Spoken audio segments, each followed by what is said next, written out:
Thank you. What's going on, y'all? It's the kid, FortWorthFabian, BigBossFabo. I'm back with a reaction video, man. Today, the continuation of the Holler Boy, The Rise of Ryan Upchurch, the full-length documentary, man. I got part 3, man. I've just done the first 2 parts. Been breaking these up in like 20-minute segments.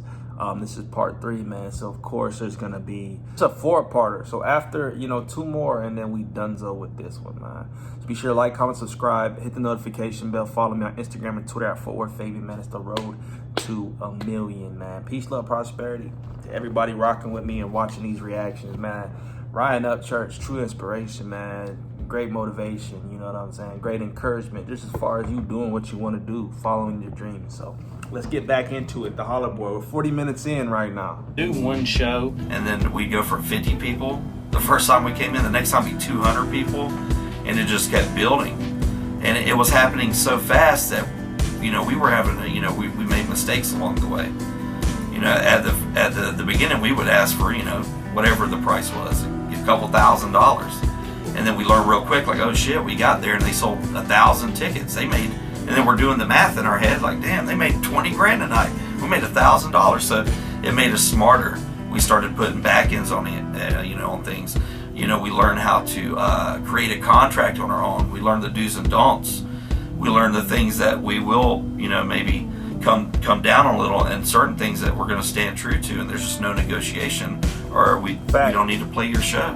When it was all being sold out, and I was like, this is, it's like for real happening. You're for real getting big. I told Ryan back then, I was like, he wasn't as big as he is now, but I was like, you made it. A lot of it would be the venues, because you go from playing the hole in the walls with no sound guy to playing a real venue with a real green room and a real sound guy and a real rider.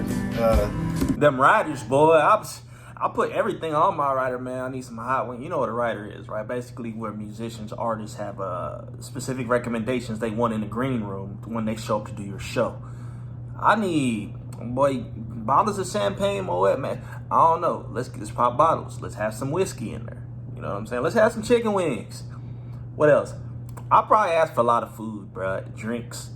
And if there's good chiba, we in there. Obviously, they ain't gonna provide chiba. A venue's not gonna give you smoke.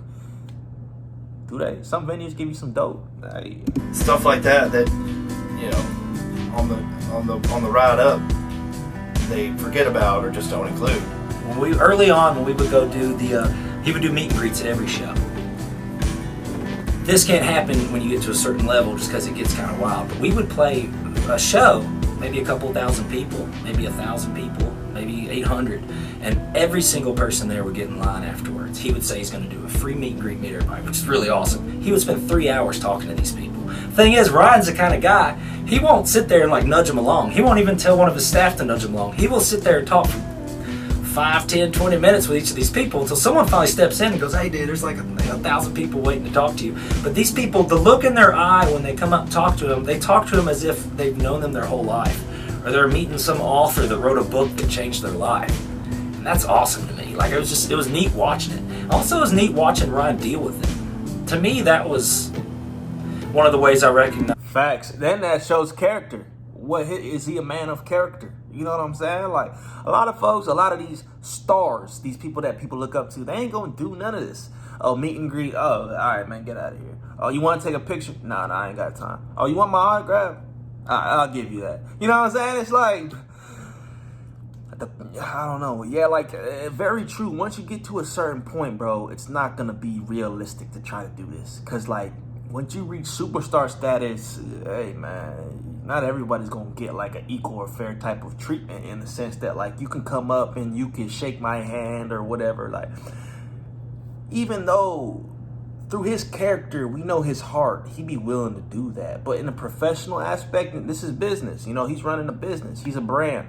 You got to keep it pushing for his protection, and at the same time for time consideration. Like, bro, he's got stuff to do. You know what I'm saying? But you can't just let the floodgates open, all the fans, and you just sitting there talking like, nah, bro. That's why, you know, different parts of your team come in, you know what I'm saying? But I completely agree with what he's saying. It's his star power. The fact he could handle that. And he handled it without getting a big head. That's rare. Even at the shows, it's not like these people are just showing up and you're just signing something and taking a picture and that's it. Like, the venues literally get mad at me because when I do like meet and greets and stuff, I don't want to just sign something and take a picture with you and that's it. Like, they get mad because my meet and greets last like 4 or 5 hours, you know, because I want to talk to each individual person. I can't help it. That's just how I am. And you know, they'll be like, you know, move along, and I'm like, yo, it's my fucking show, dog. If I want to talk to him, I want to talk to him. And that meet and greets end up lasting 3 or 4 hours because I really like getting in touch with my supporters. I get a call from Tubbs, which was his manager at the time, and he said, hey, Ryan wants you to come shoot some videos. Would you be able to come out to Cheatham County? So I said, definitely, I'll make this happen. So I left Houston and I packed up all my equipment in the car and I drove out to Cheatham County. I remember specifically this trip was the start of it all. This was the first time I got to work with Ryan one-on-one. That trip specifically, I stayed for about 5 days. And within those 5 days, we shot the video for Ghost, The Old Days with Justin Adams, and Summer Love. Son, I'm priceless, bone stock, old Camaro when I'm in it to... I ain't gonna lie, he did mention, like, in the interview I seen, he was like, bro, if you want to do this, like, from the, obviously get you a studio, get you a place where you're recording at, get you a cinematographer. He said, get you a video guy. And I guess this was the gentleman that he first started, I guess, originally working with on a consistent, like a team type of basis. But it's true, man. You guys doing music out here, bro, you gotta have a video. You know what I'm saying? Like, your music has to be spectacular for your music just to stand out on its own. You know what I'm saying? But nowadays, a lot of kids make it because their visuals so intriguing, and the music's like, or sometimes the music's so fire and the visual's decent, or like vice versa, man. You can split it any way. But the visual, man, give us a cool video, more than likely you gonna blow. You know what I'm saying? Be a legend, give a fuck about the narrow. My shit played when I'm 6 feet in the ground, 100 years in the dirt, still bumping my sound. While you dancing around the fire, while you sipping the shine, tailgating with your buddies, puff, passing the pine. Or simply chilling, watching the slow, changing the times. Think about me every time you start that fire. Fall is the road, and you hear the night on road, and the trees release the gloom to the ones who lost their soul. Whoa, whoa, whoa,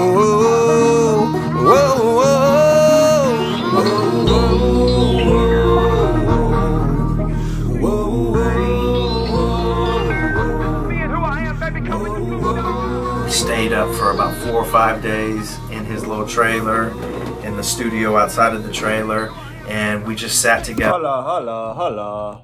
Why is my audio all messed up now, bro? What's up with these headphones? Stayed up and edited these videos, and that was the first time he really got to be a part of the process of filming and editing and really directing everything and taking me to all these locations that really meant a lot to him, and telling me all the stories about all these locations and why they were important to him. Really gave a backstory to everything we were doing. And I think that was the first time that he found someone that was willing to work on his level. And same with me. I've worked with 40 different artists prior to him, and that was the first time I really saw someone super dedicated and willing to give me 100% of their time, and I was willing to give them 100% of me as well. And I think that that's why we bonded so well. I went back to Texas, and Ryan and me stayed in contact with each other almost daily, and he was sitting on those 3 videos, and as he was releasing them, he was getting mixed feedback. I remember when he dropped the Ghost video, a lot of people were saying, oh, he's sold out, look at the quality now, look at the Illuminati sign on the end of the videos. And he really fed into all that, man, and he really liked the controversy. He was telling me, man, I really want you to be a part of this team. I love the way that we work together and the way that we vibe. Would you consider moving down here? Would you consider moving down to Cheatham County? and being a part of this. And things were just going so fast, you know. I don't think we ever really took a second during that time and really stopped to soak it in. Even throughout the full 3 years, I don't think we ever, maybe a handful of times, but we never really stopped to sit back and look at what we were doing. Working. So a couple weeks later, you know, after filming and going on tour, he ended up moving into this house. And I remember that was a big thing for him.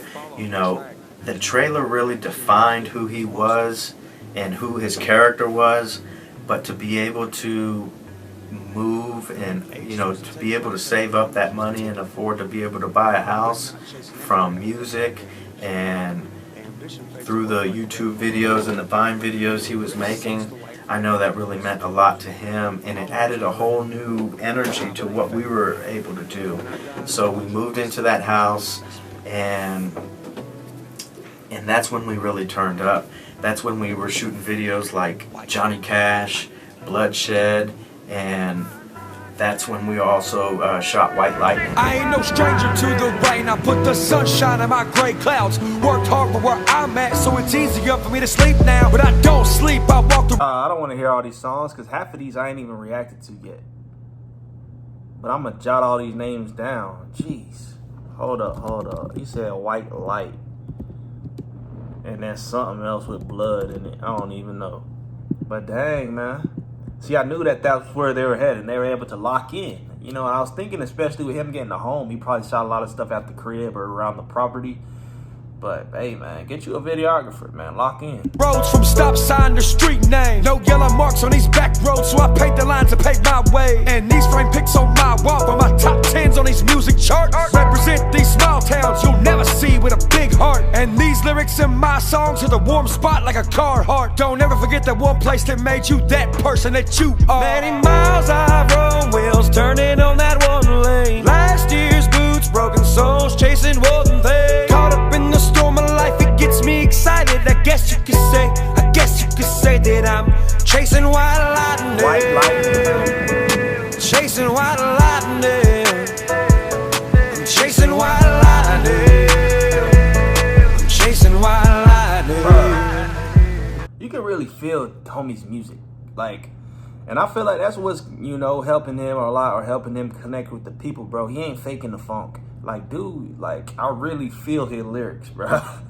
Even if I didn't grow up in the sticks, like, I'm still feeling his perspective and his point of view, like. And White Lightning was really one of the videos that I think defined who we were in this genre. Not only did it have a story to it, it had quality to it, and it really opened up his mind and his lyrics, and he was able to put together these better records like White Lightning. And that was just an amazing process, filming that video and looking back at, you know, all those videos at that time. Like, we were so free and able to create at our own pace and at our own level. I think that it really grew us together a lot. At this time, Ryan is at the top of the genre. He's put out probably 4 or 5 projects at this time. We're getting a lot of great feedback on the road, selling out. We're doing tour vlogs.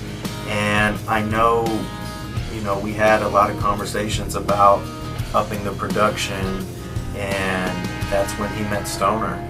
I remember Ryan gave me a CD. It was like a burn CD, and it had like 20 something songs on it. And it was really the first time I really listened to his music, because I had heard Rolling Stone, and I heard maybe one other, maybe Ghost, and I heard it, and that CD was what eventually would be King of Dixie after we filtered through some of those songs, and I added some songs as well, and yeah, that was the first time. Well, my first impression with him, period, I think, was I was surprised, because I didn't really know what to expect, because I hadn't really worked with any country rappers prior to that, and I didn't really want to be honest. And but I had heard of him, and he was different, and he wasn't like any of the other people. So I think that was my first impression, was that I was kind of surprised at how nice he was and his work ethic, and then I was also surprised in the studio his writing method, you know, how he writes and how quickly he writes, and not just quickly, but like good. Like he'll come up with something insanely dope in like 10 seconds. It takes him no time at all to form a story, and it mostly, you know, sometimes he'll let the music help him teach a story, but sometimes he'll come up with stuff with no music whatsoever, and it's just flowing out of him. I think most of the time it's easier for him because he bases all his stories off of experience, you know, like something that's happened to him or a friend or a family or whatever, and so the stories for him just kind of come out. And I think another thing too is he's recorded so much. I mean, even just with me, we've recorded, I don't know if I could guess the amount of songs, but well over 100 songs easily. And you know, he records a ton, so that's practice, you know, that's like hours at the gym. We've been in the studio, he's recording a song, but get to thinking about something, and over here on his phone, and write a whole nother song. As he's supposed to be recording a song right here, you know what I mean? He'll write 2 or 3 songs, and then he'll do them and listen to them, and be like, well, you know, fuck it, no, I just ain't gonna do it. And I'm like, dude, that sounds good as hell, but they're not to his standard no more. You know what I'm saying? Sometimes he's in there when we just got back from a run of shows just because he's got something fresh on his mind or whatever. Sometimes I'm like, damn it, Ryan, you're not going to have a voice by the next show. You know, it's a little bit of a different kind of outfit. We're not your band that's sitting in the garage every day hashing out, trying to figure out the right chord to play. You know, it's more, you know, luckily these are really talented people. So it's like, you know, church would just say, you know, hey, I got this little idea for a melody. And it would kind of go from there. So I would get handed a song or an idea. So if I was lucky enough, I could play it at home the night before and kind of build what I maybe wanted to bring to it. And then we got together and we just did it. Honestly, it's really supportive. There wasn't no ego or like, you know, screw you, do it this way. If anything, I was begging Ryan to like correct me because it almost made me nervous. He was so for whatever I wanted to bring to the table. A good leader allows other parts of the team to have a voice, and other parts of the team to shine in what they're skilled at, what they know. You know what I mean? Like, that's a sign of a good leader. He's letting people on his team, you know, basically have a voice, feel comfortable in their skin, and know that they can still be heard. You know, all this, like, what's it called? Dictatorship type, you know, monarchy, whatever you want to call it, type of leaders, like, them dudes, I don't know. Some of them can be effective, but in my personal opinion, you know, like the hard as nails dude who's just gung-ho, like, you know, I don't want no other side lip, this is how we doing something. They can be effective at times, but they're not thinking about everybody else. And I feel like that foundation will fracture over time, man. These guys are going to want to separate, do their own thing because they feel like they're undervalued or not appreciated enough. So you got to essentially look at it like that. A lot of these guys that are very, you know, decisive in the studio and they don't want to hear nothing turn out to be some of the greatest artists still. But I feel like, you know, once again, this shows his character, man, that he's able to, you know, work with the team well, work with his counterparts well, and support their ideas as well, you know? I'm not used to that. You know, a lot of guys, even if maybe you did something well, they feel the need to, you know, he just was so supportive of all that being that way. I'm like, Ryan, if there's something you don't like I'm doing, just tell me. It's okay. I said, oh, it's cool. It's awesome. Killed it. I'm like, okay. Back in the early stages, we had to drive 45 minutes, an hour to this studio that we were using in the beginning. And we would get there. I mean, we could have the worst horrible day. We could get there and he was happy, smile on his face.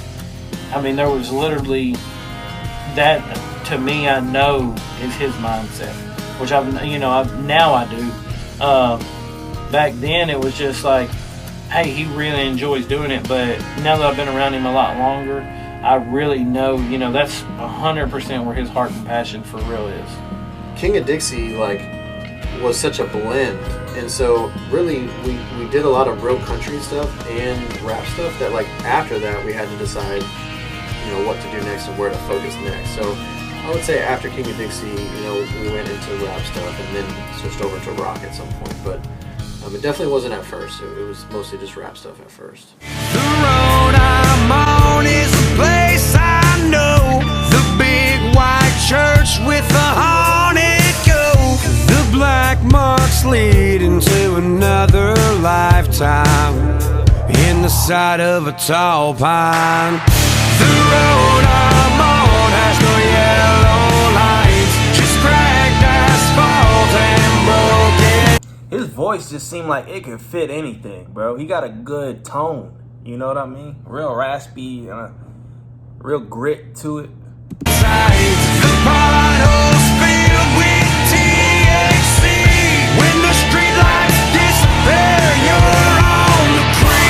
Where he came up from, his country roots and his country background and his country rap background, I didn't know what the response would be as far as the sales. And then when they dropped the Creeker album, it went #1, and I really knew at that time, I was like, this is not just an artist that's putting out music, this is a movement. There's really something behind this right here. What he's working on and what he's building is more than himself.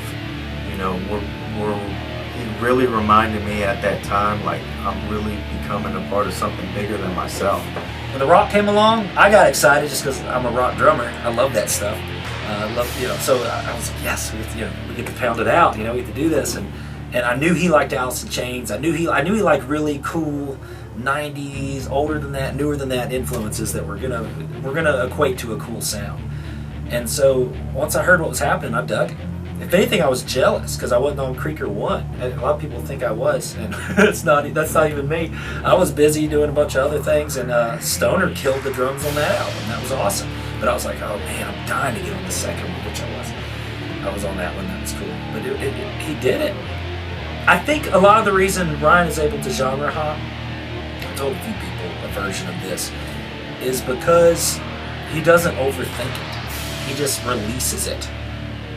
Most artists just freak out and wear themselves out and second guess themselves so many times throughout the process and stress over their one album a year and rewrite probably 20 good ideas that should have been left alone. And where it's not that what he's doing is simplified, but he just doesn't complicate the formula. He releases it from his brain. He allows the talent to catch what comes out of his brain and just quickly make it to a song. I think that's a lot of the reason why he mainly works with Stoner, with TTs, because he's there, he's ready for those whimsical moments where they just boom, make it happen. Another beauty of being independent. You don't have this label set up, okay, well, next month on the 3rd of July, we're going to get together and work on this album. And it's like, no, it's just like, I'm feeling it, let's do it. Yeah. This douchebag on the internet messed with me, I'm going to do a Dish song, and it just keeps it coming. And I think that's a beauty that more artists need to understand. Instead of like patting yourself on the back about one song they're releasing all year, be an artist. Keep creating. So as long as he stays with that, I don't see why he can't do different kinds of genres. Thank you. Well said. The point of being an artist is be creative. If you can't do that, what is you doing? That's why you see a lot of these dudes who get into music and they're hustlers. They know that music's a profitable space. They get into it for the sole revenue stream. You know what I'm saying? And those kind of artists, so to speak, they don't tend to, break barriers or break boundaries. They're just in it to support their family. And ain't nothing wrong with that. I am not mad at anybody who do anything to support their family and get their money. You know what I'm saying? But you can tell, bro, he said it perfectly well. All these label artists, like, it's just not an organic studio session. They can't naturally create. It's like so calculated. And what art do you know of that has some type of logic to it? There's no logic to art and creativity. It's just expression, and it's free, and it's like you can't connect the dots. Well, technically, the square ratio of making this song is the alternate square root of no fool. Like, it just come from here. Like, you can't calculate that.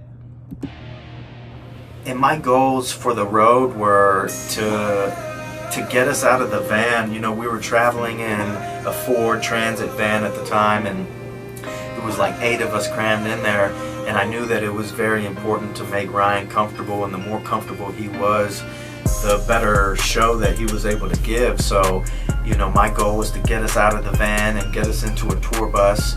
My priority also too was to make sure that he was safe and feels comfortable everywhere he goes. You gotta understand, Ryan has inspired these people like no artist has inspired someone before.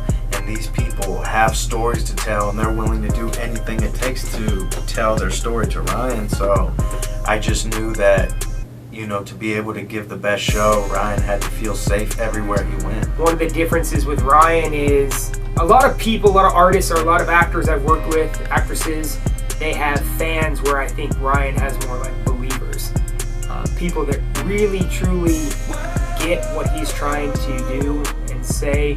Ryan had such a stage presence, and I wanted to make sure that the sound quality matched that. I wanted to make sure that the light show and make sure that the props that we had on stage matched that.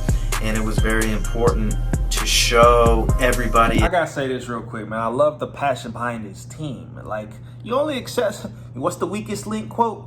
You as weak as the weakest link, or whatever that is, man. You're like, the chain is as weak as the weakest link. Don't quote me on that. But with that, bro, it's like, I love the passion behind his team because they all want to win. They want to see him win. And essentially how they're saying, like, the audience or the fans were turned into believers. His team has been turned into believers, right? Because you got his video man who moved from Texas down because he believed in what was going on, right? You got security saying that, hey, like, these people really believe in his vision and what he's doing because, you know, they each have their own voices and stuff like that, man.